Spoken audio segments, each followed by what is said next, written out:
današnju sagovornicu bih mogao najaviti rečima da je ona profesor srpskog jezika, ali neću. Bilo bi u redu da kažem da se ona bavi književnošću, ali ne želim ni tako da je najavim. U ovom momentu možda je najispravnije da kažem da moja današnja gošća svoje slobodno vreme posvećuje mladima i da je to hobi, posao, ljubav. Ona je Gordana Lasković, autor emisije Reči i priče. Goco, dobar dan. Dobar dan, Nikola. Dobrodošla u Teenage svet. Rekao sam malo čas da si autor emisije Reči i priče, međutim, ono što nisam pomenuo jeste da je to zapravo emisija koja se emituje na YouTube-u, ali postoji istoimene stranice na Facebooku i na Instagramu. Hoćeš nam malo bliže objasniti o čemu je reč i šta su to zapravo reči i priče? Pa svašta si ti sad lepo izrekao na samom početku. Pitam se šta tek sledi do kraja emisije. Pa reči i priče su baš to što si rekao, emisija na YouTube-u koja je posvećena najpre mladima, ali to ne znači da starija populacija ima zabranu da gleda reči i priče. To je, dakle, detaljnije rečeno emisija koja se bavi književnošću, odnosno nekim zanimljivostima iz života naših pesnika ili pisaca i koju realizujem zajedno sa svojim kolegama sa studija.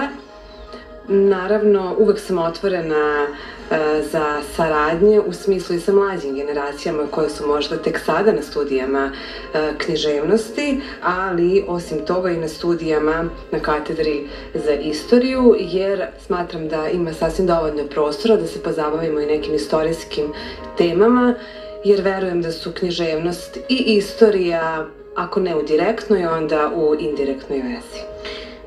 Projekat ne traje ni godinu dana, tako, nije još napunio prvi rođendan, ali imaš već dovoljnu, pa možemo reći, medijsku pažnju, to je donekle odjeknulo, jel? Tvoji pratioci su mahom mlađi ljudima, da eto mogu i oni malo stariji, iskusniji da pogledaju. Kako je došlo do svega toga? Kad ti se javila ta ideja? Kakav je odziv publike nakon, eto, koliko? 8, 9, 10 meseci? Pa da, nismo napunili još prvi rođendan, prva epizoda je objavljena prije otprilike 9 meseci. Čini mi se da su reakcije pozitivne i da je publika, kao što si sam napomenuo, da su to najpre mlađe generacije koje gledaju. Imala sam priliku da u školi dobijem živu povratnu reakciju kada sam svojim učenicima puštala epizode o Crnjanskom, o Andriću, o Radicu Drajincu, između ostalog i poslednju epizodu o Đuri Jakšiću. I mislim drže pažnju, to je ono što sam primetila i dešava se da nakon odgledane epizode imaju puno pitanja, podpitanja. Dakle, imala sam na praktičnom primjeru priliku da vidim da to jeste način možda na koji bi trebalo da im se približava gradivo, ne naravno nužno samo iz književnosti, ali ja sad mogu da govorim iz ugla književnosti jer sam profesor srpskog jezika. Dakle, inovativan, savremeni, moderan način je možda u današnjem svetu jedini, pa možda ne jedini, ali veoma važan pristup mlađim generacijama koji žive u doba savremene tehnologije. Dobro, dakle, dragi tinejdžeri, čuli ste, pa i ne samo tinejdžeri, ali svi kojima je zanimljivo ovo o čemu govorimo, i dok nas slušate možete otići na Facebook, Instagram, YouTube, potražiti kanal Reči i priče i zapratiti kako biste uvek bili u toku. Malo čas smo pričali o tome da objavljuješ zapravo videe na YouTube, ali to znači da si youtuberka? Nisam youtuberka, ne mislim da je to nužno loše jer često ljudi youtubera ni podaštavaju. Dobro, ima tamo edukativnog sadržaja. Naravno, da, jer u moru lošeg sadržaja teško onaj kvalitetan sadržaj dolazi do šire publike. Ja lično pratim nekoliko YouTube kanala, ali nisam youtuberka. Ja sam samo neko ko voli umetnost i ko ima potrebu da se kreativno ispoljava. YouTube je platforma možda koja je mojoj ideji najbolje odgovarala, ali jedan zanimljiv detalj, sad tokom ovih praznika božićnih, bila sam u svom rodnom gradu i dok sam tražila nešto po sobi, pronašla sam jedan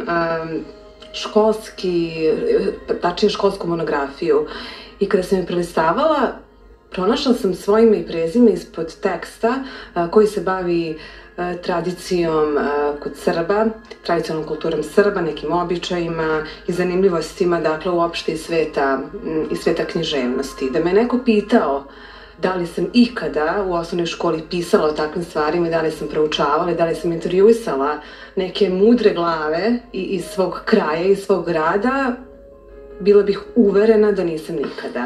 Tako da je možda ta ljubav ka medijima, ali i ka književnosti počela da postoji još od davnih dana, dakle još od osnovne škole. Pa je možda samo čekala svoj trenutak da bude ispoljena na pravi način, a i verovatno je čekala mene kao zreliju i slobodnu, koja se možda neće obazirati na negativne komentare, kojih nužno ima. Ali ja se za sad nisam susrela sa njima. Dobro, nadamo se da će tako i ostati.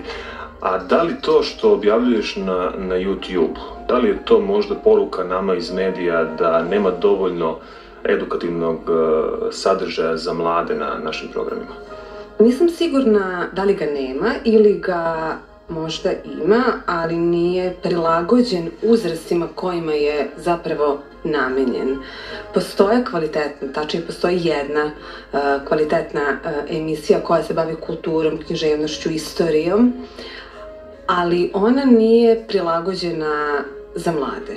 I učenik koji živi u savremenom svetu, koji konstantno drži telefon u rukama, sigurno neće upaliti TV i gledati emisiju koja traje sat i po vremena, dva, gde istoričari, naučnici, ljudi sa instituta govore o nekom piscu ili pesniku vrlo suvoparno. Tako da možda ne nedostaje sadržaja o kulturi i književnosti, već nedostaje sadržaja ovog tipa koji je prilagođen mladima, a nekako moje kolege i ja se zaista trudimo da informacije koje odlučimo da plasiramo u nekom videu zaista budu autentične i možda ne lako dostupne na internetu. Dobro, zato su tu reči i priče da bude i poučno i zanimljivo.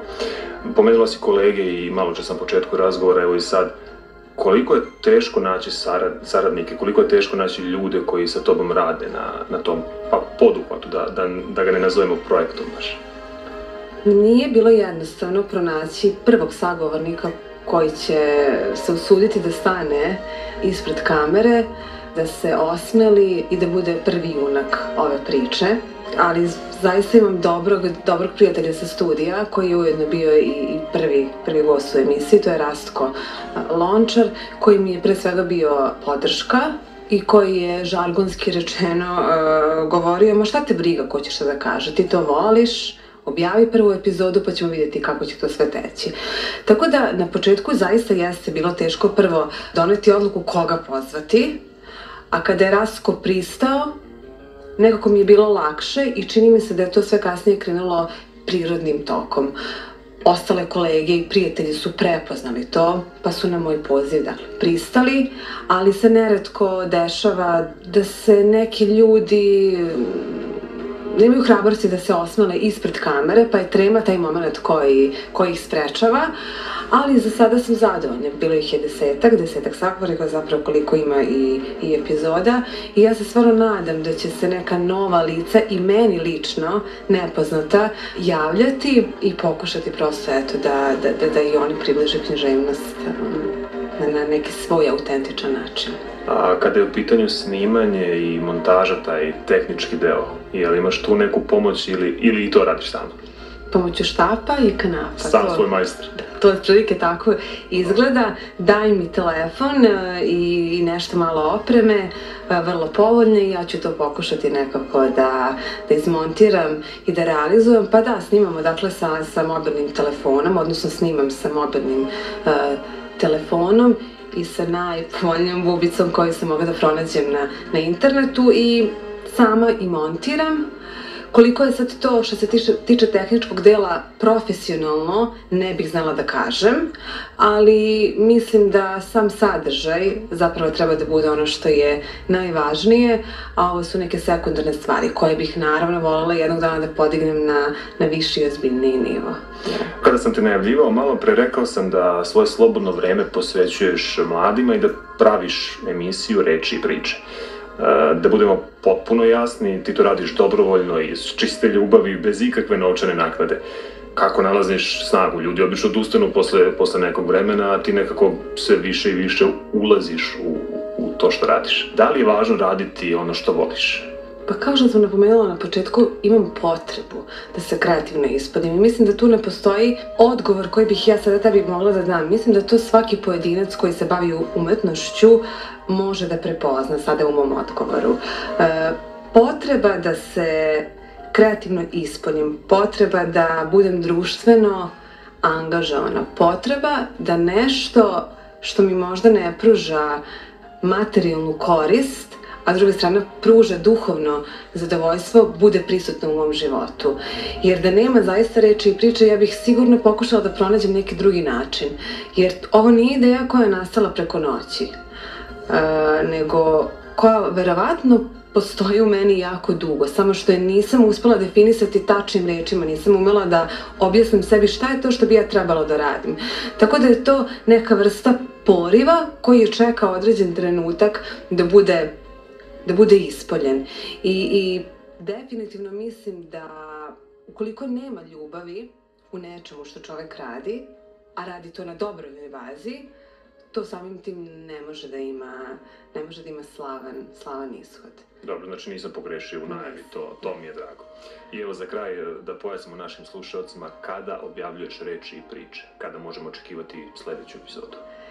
Ja to radim nakon svog radnog vremena, pa samim tim tako epizode i izlaze kada imam slobodnog vremena, što se tiče montaže, jer sama to sve radim, kada mi obaveze dozvoljavaju, onda u tom trenutku epizoda i izađe. Trudim se da to bude bar jednomesečno, ne postoji tačan datum, pa se nadam da će sledeća epizoda ugledati svetlo dana za otprilike mesec dana od ovog razgovora. Dobro, u svakom slučaju pozivamo naše mlade slušaoce da zaprate kanale na svim mogućim društvenim mrežama.